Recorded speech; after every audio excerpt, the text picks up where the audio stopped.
Hi guys, what is the crack? This is Finding Yourself with Kyle Duffy. Welcome to my channel, and if you're new here, hope you enjoyed the video, and if you do, please consider liking and subscribing. Follow me along my YouTube and podcasting journey. If you're new to the channel and you're wondering if it's worth sticking around, I talk a lot about stuff I'm passionate for, like movies, TV shows. I give reviews on them. I talk a lot about gaming and sports, in particular football, because I'm a big football fan.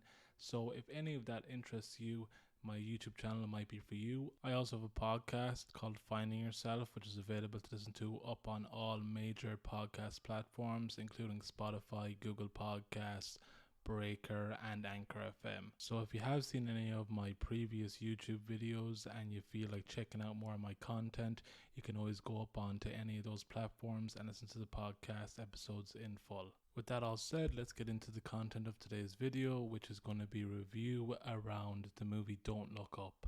For anyone unaware of the movie, or if you haven't seen it, it's starring Leonardo Dicaprio, Jennifer Lawrence, and it's directed by Adam McKay. It was released last year, and it surrounds two lower level astronomers who discover a comet heading for Earth that has the impact to destroy the Earth entirely.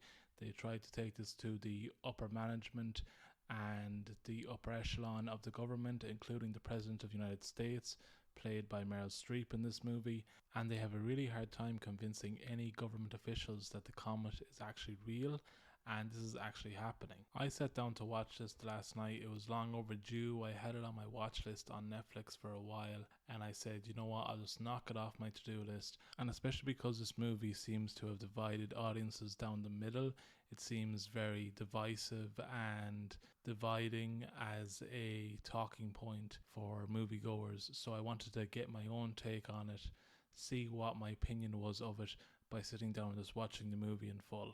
First off, let's talk about the cast. Star-studded cast involved in this movie, the likes of Leonardo DiCaprio on the starring role, also Jennifer Lawrence. We have Ron Perlman, Meryl Streep, of course, Jonah Hill, Timothée Chalamet, Cate Blanchett, and Tyler Perry. So a variety of heavy hitters in this movie. And you think with a cast like that you're going to be entertained non-stop. This is an anomaly for me because this movie, despite having all these talented actors, I was bored for a majority of the movie. As well as this, the direction that the movie took. Adam McKay was a director known for his work as a director on Step Brothers, other Will Ferrell sitcoms, including Talladega Nights as well. So this is not your stereotypical disaster movie or political disaster movie. It's marketed and labeled as a satire, a political satire, and I just don't think it works. In the past, most disaster movies have done well because they have that air of seriousness about them. They almost play as action movies as well. Take Armageddon, another disaster movie that had a star-studded cast for actors in that time. You know, it had Owen Wilson, Michael Clarke Duncan, Steve Buscemi, Ben Affleck, Bruce Willis in the starring role. Armageddon, in my opinion, shows you exactly how to succeed with a disaster movie. And I think because that did so well, we have seen other disaster movies follow it and try to replicate that formula to replicate the success they had. But Adam McKay, as a comedy director, goes a different way with it. It's a very real look at what happens when there's a disaster heading our way and people don't take it seriously. We don't get the stereotypical ending in this movie that we've had in other disasters. There's no climactic scene where the protagonist sacrifices himself in order to save the planet like we had in Armageddon. There's no scene where they decide to turn things around and work together like they do in stereotypical disaster movies as well. Instead, Adam McKay decides to tell the story of what happens when government officials, when higher ups, when the world in general turn around and realize that they're too late to stop a natural disaster, and what happens when there is no hope left. What do people do? How do people face the end of a natural disaster.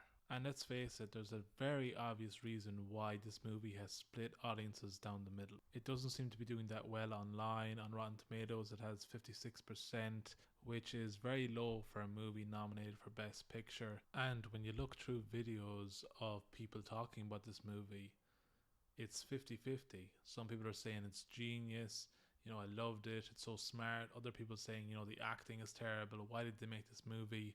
It's just nonsense.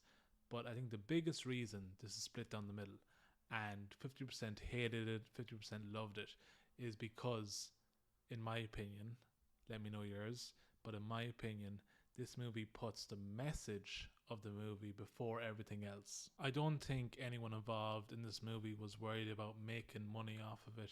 No one was concerned how much it would make at the box office. Obviously, everyone involved did put 100% into the movie, but it felt to me like their definition for success with this movie was to make people talk, was to create conversations about the movie and about the subject matter, rather than have people coming out of the theatre saying, oh my god, the acting was excellent, or oh my god, the direction was so good, or that was such a great movie, I can't wait to see it again.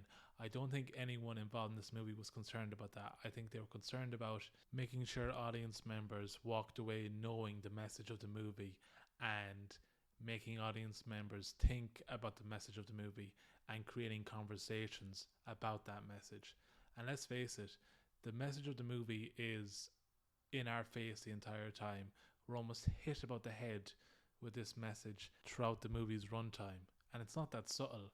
The natural disaster in this movie is a comet heading for Earth. The scientists who discover it can't get anyone to believe that it's real. It's very obvious in the movie that this comet is meant to represent climate change, and the people who discover it are trying to convince other people that it's real. Climate change has been a conversation at the forefront of our society for the past few years. There's been people on opposite ends of the spectrum, people saying that it's real and we have to change our ways, become a much more eco-friendly society so that we can sustain the earth we have. And then obviously people on the other side saying that it's a myth, that they don't believe in it and it's not real. With Leonardo Dicaprio in this movie, I did a bit of research around it and found out he was heavily involved in the making of this movie as well. And there's actually a monologue in the movie that was improvised by DiCaprio in the moment, and it's a rant basically about the inadequacies of the US president, played by Meryl Streep in the movie. And obviously Meryl Streep's president is supposed to mimic Donald Trump's presidency, if I'm not mistaken. And I can appreciate the passion that went into this project. I can appreciate the message and I respect it, but most people want to go into a movie to be entertained. I personally really appreciate a movie that can entertain me, that I can turn my brain off and just forget about the world, that I can go and see some great acting, have a few laughs. But I didn't get that with Don't Look Up. I really wanted to like this movie. I really did. I had seen the mixed reviews for it and I thought, I'm going to be on the side that really loves the movie because I love Adam McKay as a director. I love all the cast involved. Jennifer Lawrence is such a talented actress. Ron Perlman, even though he had a small part, he was very good in it. And with DiCaprio in your lead role, you really can't fail in most movies. But I just felt this movie missed the mark, for me personally anyway. Again, if you've seen this movie, let me know in the comments below what you thought of it. Were you entertained with it? Were you let down? I'd love to know your thoughts. I felt that Don't Look Up played more like a 2-hour lecture or PSA in my opinion.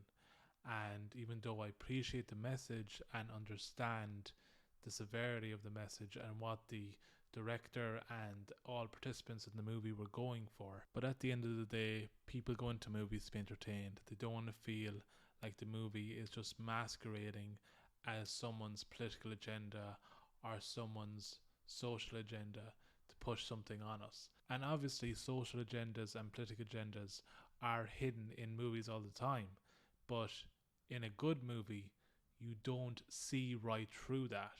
You don't see right through to the message straight away. A good movie does a good job at hiding the agenda so that you don't spot it straight away. And I feel that's where Don't Look Up failed. You could see their agenda in every scene throughout the movie and you felt bombarded with it at times. And I think that's why I felt bored with this movie in some stages as well. For my rating, I give it 2 out of 5.